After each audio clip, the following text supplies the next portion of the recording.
Akhirnya ya sudah, dipindahkanlah Ibunda Hajar ke lembah karena kebiasaan Raja Mesir suka mengambil istri orang lain. Di sini terjadi ujian lagi.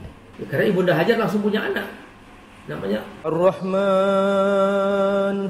'allamal Qur'an khalaqal insan 'allamahul bayan. Nabi Ibrahim AS pindah dari Babilonia, Irak, menuju Palestina. Sebelum sampai ke Palestina, mampir di Mesir. Di Mesir diganggu istrinya. Karena kebiasaan Raja Mesir suka mengambil istri orang lain. Kata Ibrahim AS, ini saudariku. Dia nggak mengatakan ini bukan istriku, ini saudariku. Hadhihi ukhti, kata Ibrahim AS. Saudara kita seiman maksudnya. Jadi istri itu kan dalam definisi Quran itu saudara kita seiman. Ukhti fil iman. Ini Ibrahim nggak berbohong nggak, tapi dia menegaskan bahwa ini saudaraku seiman. Jadi apa terjadi? Berkali-kali raja ingin menodai kesucian sang istri ini, Ibunda Sarah. Nggak bisa, langsung kejang, langsung ya berkali-kali. Akhirnya Ibrahim dikasih hadiah, yaitu Hajar, Ibunda Hajar, yang kemudian Ibunda Sarah menyuruh Ibrahim untuk menikahinya, dan sudah langsung menjadi istrinya. Yang dari Ibunda Hajar ini lahir Nabi SAW. Masya Allah. Tapi karena memang kebiasaannya, ya fitrah wanita, ada cemburu di situ. Ibunda Sarah merasa kurang nyaman kalau berkumpul satu kampung di Palestina. Maka Ibrahim bisa menangkap isyarat bahwa ini kalau berkumpul berduaan ya sama-sama istri, timbul kecemburuan. Sekalipun yang menyuruh menikahinya itu Ibunda Sarah, karena memang Ibunda Sarah nggak hamil-hamil. Akhirnya ya sudah, dipindahkanlah Ibunda Hajar ke lembah kota Mekah. Biwadin ghairi dzi zar'in inda baitikal muharram. Di sini terjadi ujian lagi.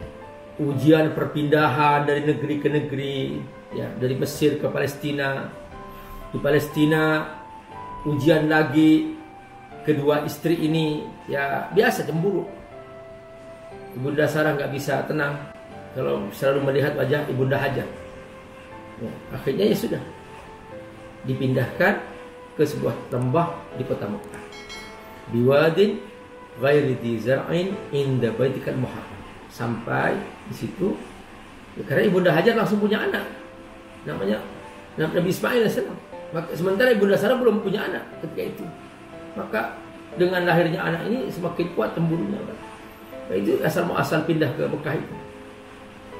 Makanya kita sampai di Mekah, Ibunda Hajar memang sudah membawa Nabi Ismail AS. Dan ketika itu ya membawa pasir air secukupnya, karena kan nggak ada minuman sama sekali, nggak ada air sama sekali, nggak ada pohonan sama sekali. Itu. Begitu Nabi Ibrahim AS membawa Ibunda Hajar bersama putra yang masih kecil itu Nabi Ismail AS, langsung berangkat balik ke Palestina. Sebelum berangkat, Ibunda Hajar bertanya, Allah amaraka bihadza, ini perintah Allah? Ibrahim mengambil isyarat, ya, sudah tenang sekali, ini perintah Allah, sudah selesai. Jadi nggak banyak bicara, nggak banyak ya cerita, nggak, langsung dia langsung letakkan aja di situ, pergi. Sampai Ibunda Hajar bertanya, ini perintah Allah? Iya, sudah selesai. Langsung pergi Nabi Ibrahim AS. Karena Allah yang merintahkan, nggak mungkin mati kelaparan. Itu keyakinan luar biasa. Masya Allah, nggak mikir fasilitas, nggak mikir apa, sudah pokoknya ini perintah Allah, sudah selesai. Perjalanan bayangkan dari Palestina ke Mekah cukup jauh. Dan nggak ada persediaan apa-apa, hanya cukup apa ya sebotol air lah. Kirbah dulu, kirbah itu ya bungkus badannya kambing, itu kulit kambing yang dibolongin, diambil dagingnya, terus ditutupin semua lubang-lubang kakinya, diisi air di situ. Lama kelamaan kan persediaan air habis. Di situ Ibunda Hajar mulai kepikir untuk mendapatkan air di situ.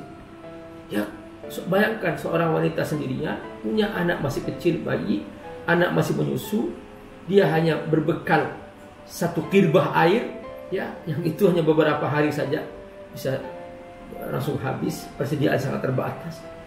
Tentu kan ini pengorbanan tak terhingga, pengorbanan seorang nabi, pengorbanan seorang istri, pengorbanan seorang anak masih bayi, itu luar biasa, bergabung dalam satu kehambaan di sini, kepatuhan yang tak terhingga kepada Allah Subhanahu wa taala.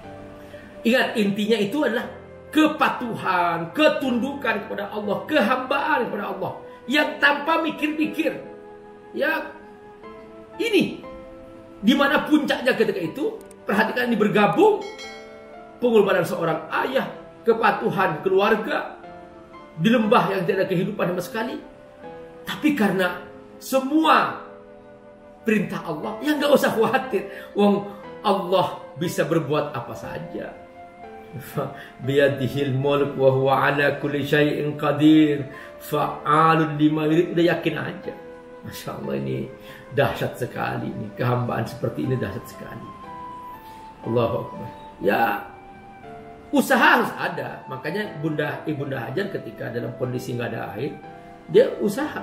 Sekalipun usahanya itu hampir-hampir nggak ada hubungannya dengan mendapatkan air. Seandainya usahanya menggali, ya, mungkin ada hubungannya dengan memancarkan air. Tapi enggak, ini usahanya dia mencari kira-kira di mana tempat mungkin ada orang bisa dimintai tolong. Makanya Ibunda Hajar pikirannya itu menaiki tempat yang agak tinggi, yaitu Bukit Sofa, Bukit Marwah. Tujuannya untuk melihat mungkin ada di sekitar sini ada orang hidup, atau ada orang mungkin lewat dimintai tolong, mungkin dia tahu tempat di mana ada sumur air dan seterusnya.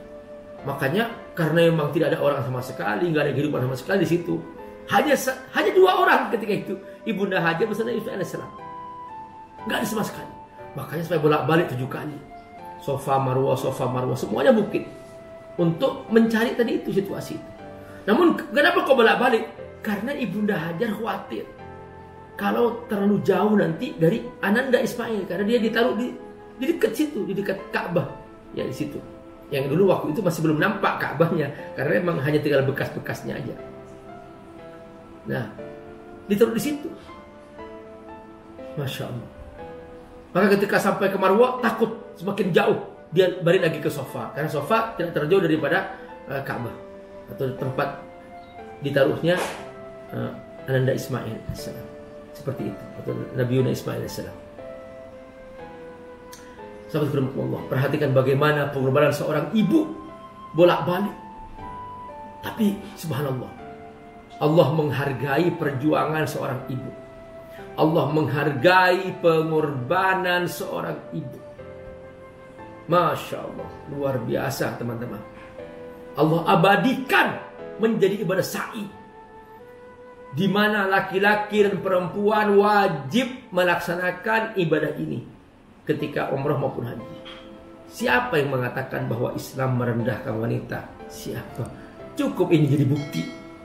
Ketika Allah mengabadikan ibadah sa'i ini, yang ini jejak kaki dari Ibunda Hajar. Kalau Islam merendahkan wanita, sudah dihapus ibadah sa'i ini. Ini jejak kaki wanita kok. Siapa yang mengatakan bahwa Islam merendahkan wanita? Justru Islam memuliakan wanita. Sampai-sampai Allah abadikan dalam Al-Quran surah An-Nisa, surah perempuan. Dan bahkan dalam Al-Quran Allah ceritakan pilar-pilar peradaban kemanusiaan itu banyak ditentukan oleh keterlibatan wanita. Seperti surah Ali Imran, itu sebetulnya intinya adalah cerita tentang Ibunda Imran, yaitu istri Imran yang bernazar untuk mewakafkan anaknya di Masjidil Aqsa. Masya Allah, luar biasa. Terus yang lahir perempuan lagi, Ibunda Maryam. Ibunda Nabi Musa AS perempuan lagi. Ibunda Asia yang menyelamatkan Nabi Musa AS. Semua peradaban semua. Saudari kandung Nabi Musa yang dia memantau sejauh mana Nabi Musa AS berjalan dari rumah atau dari tempat dilepaskannya di Sungai Nil sampai ke istana Firaun. Jadi semua itu peran perempuan semua. Masya Allah. Ini ceritanya. Tapi ada syaratnya, yaitu pengorbanan, kepatuhan kepada suami, keyakinan dengan Allah, semua bercampur, berkumpul di sini. Sangat tegas, sangat jelas sekali. Sangat kontras. Nggak bisa dipungkir lagi semua itu. Assalamualaikum warahmatullahi wabarakatuh. Sahabat Abi Amir rahimakumullah. Di pesantren Abi Amir, pesantren FAT, ada sejumlah santri yang berdatangan dari berbagai belahan negeri. Dari Papua, dari Alor, NTT, ya, dari Sulawesi, dan banyak sekali. Dari Sumatera, mereka menghafal Quran dan mereka belajar ilmu syariah. Teman-teman, kesempatan membayar zakat untuk mereka, berbagi, berinfak, insya Allah semua yang Bapak Ibu berikan akan menjadi amal jariah yang kelak disimpan di surga. Dan mereka, para penghafal Quran, akan menyambut kita di surga dengan mahkota-mahkota yang indah. Ayo bersama-sama berbagi untuk para santri penghafal Quran, mereka du'afa dan yatama di pesantren FAT yang Abi Amir asuh di Kampung Sukawangi, Sukaumur, Bogor.